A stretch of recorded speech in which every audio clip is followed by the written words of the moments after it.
Listo? Your chair like this? Oh, I'm also fluent in Spanish. My dad is from Oh, Mexico. oh. Yo vivo en Venezuela por 9 años. Oh, Cuando era muy super pequeño. That's bien. all I can say. I was there 0 to 9. My dad worked for an oil company. Okay, you ready, buddy? Okay. Doctor, tell me first and last name and spell both of them. Make sure I get it right. Christy Acosta, Kristy. Acosta is, or I say Acosta because some people can't say Acosta. Yeah. Acosta. Okay, and officially, what's your title? I guess I am the director of maternal child department here at Brownfield Regional Medical Center. Okay. I'm a family medicine doctor, and I also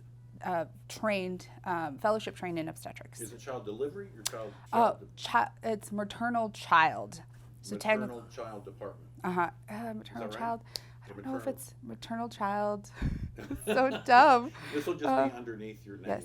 You know, Oh, maybe. maternal child director. Maternal That's child director. I would I'll leave say it at that. I'll put maternal child director and then the hospital. Is that all right? Okay. All right. One of the things, let's talk about, well, first of all, what you're doing at Brownfield Regional Medical Center is exciting. You're not only a lot of places that are discontinuing births, you're adding to the program, aren't you? Right. This is rare. Yes, I would say it is rare. Most facilities in the area are closing because it's just not cost effective to deliver babies. But why was the decision made to actually go a step more? Why do you think? I would say, other than the hospital invested a large amount of money in this beautiful facility, I am passionate about deliveries, birth, the whole birthing process, watching a woman develop and grow from, only thinking about themselves to now their entire world changes and they become this beautiful, amazing mom, and they're thinking about all of these different things, and I'm very passionate about that entire process. So for me, this is the most important part of my job. Now, we talked with Elizabeth and explained her process, and you work very closely with Elizabeth. Correct. And endorse a midwife, and you guys are a good team together, aren't you? Yes. I am pretty much pro everything that she does. And I would say that we're together learning from each other. Just the other day, she got me a special thing so that I can listen to the baby by I actually have it here. I'll probably bring it in a second.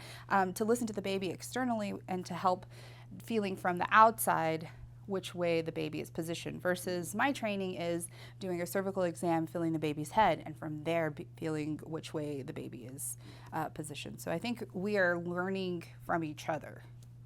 Now, one of the best things that you do here in the short time I've been here, you listen to the mom and what the mom wants and the best way for her to deliver, correct? Yes, I think that is super important. I always tell all new staff when I'm working with them that for me, the most important thing is safety. And as long as I think what they're doing is safe, that is perfectly fine. And then besides that, we have to be efficient because we are a small hospital, but also they should have a beautiful experience. How often do you hear someone talk about that, the day that their child delivered was the best day of their life? Well, we can be a little extra nice to them. We can be accommodating and really make it so that beautiful day is what it is in their head, that it is an amazing, beautiful day, and it is a beautiful experience. I love that. That's going into the story right there. That's good. Now, a lot of what you believe in childbirth is brought about by the fact you've had 2 kids and your own experiences, right? That is absolutely correct. So when I was a resident, I have 2 kids, a 7 and a 4-year-old. And my 7-year-old, I became pregnant with him when I was a resident, and I decided to deliver at a birthing center, and that was completely out of the norm for all of my colleagues. I'm sure they thought I was crazy. But that midwife, I felt like they were a very safe birthing center, and I thought that their standards were equivalent to hospital standards, and they were practicing conservatively, and I was completely on board. It was an amazing experience. I labored in the water, I delivered in the bed, I had nitrous, it was just a wonderful experience, and I have been motivated by that experience to replicate that for women who want it. Not all women want to do skin to skin. Some women want their baby to go to the warmer because they don't want a wet baby. Some women want their baby on them skin to skin. some women want this, and I think we should just be listening to them and what they want, because what we want isn't always what they want. Doctor, you're proud of what you're doing here, aren't you? Absolutely. Yeah.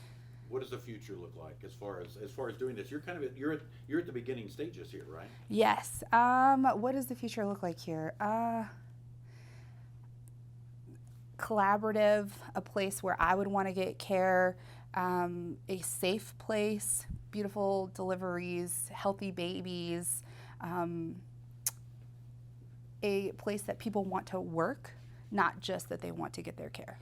And I think that's just as important as providing good care to the patients, because if our staff want to work here and they're happy with the things that we're doing, they're going to provide better care.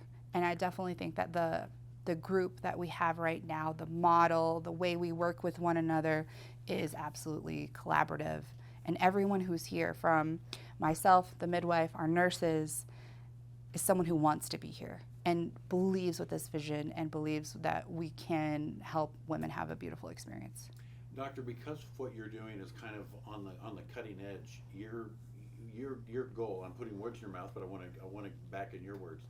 Would you say that this is a place, not only can people from Brownfield have their babies, but can you envision people from other communities coming here because of what you're doing? Absolutely, and we actually already have people from other communities coming here, and I don't know if part of that is because of, we have a Mennonite translator in our clinic that has really drawn in a lot of patients. I am fluent in Spanish, and so I think that makes a huge difference when you don't speak the language and you're delivering your baby, and it just, I think, makes things so much nicer. Just the look on women's face whenever you're able to communicate with them directly in their language is just like this sense of relief, like, okay, it's going to be okay. I like that. I want to put that in there too. Okay. All right. That was great. Thank you. Mm-hmm. I think we're good. Okay. You let me know when you're going. Okay. Dr. Acosta, tell me about the candy bowl. So a lot of places do not let you or allow you to eat when you're laboring, or they may just put you on a clear liquid diet, anticipating that you may need a C-section. However, I believe that women need to eat when they are in labor, because you don't know how long they're going to be. They need that energy. Their baby needs that energy.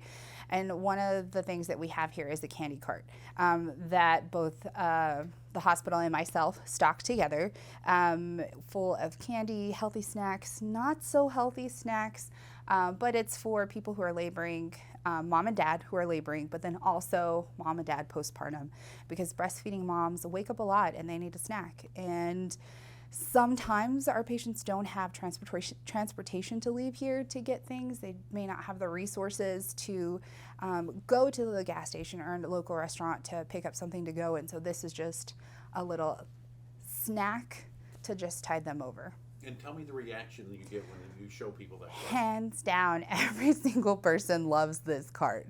I mean, we've had a couple of patients just tear up, and I don't know if it's just the emotions of being in labor, the excitement. I mean, it's like a kid in a candy store. People, when you wheel it in, people will be like, oh my God.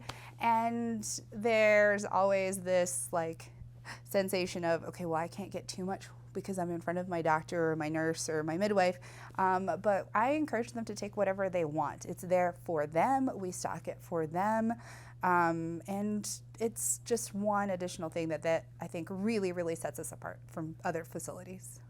Perfect, that was it. Thank you. Uh-huh.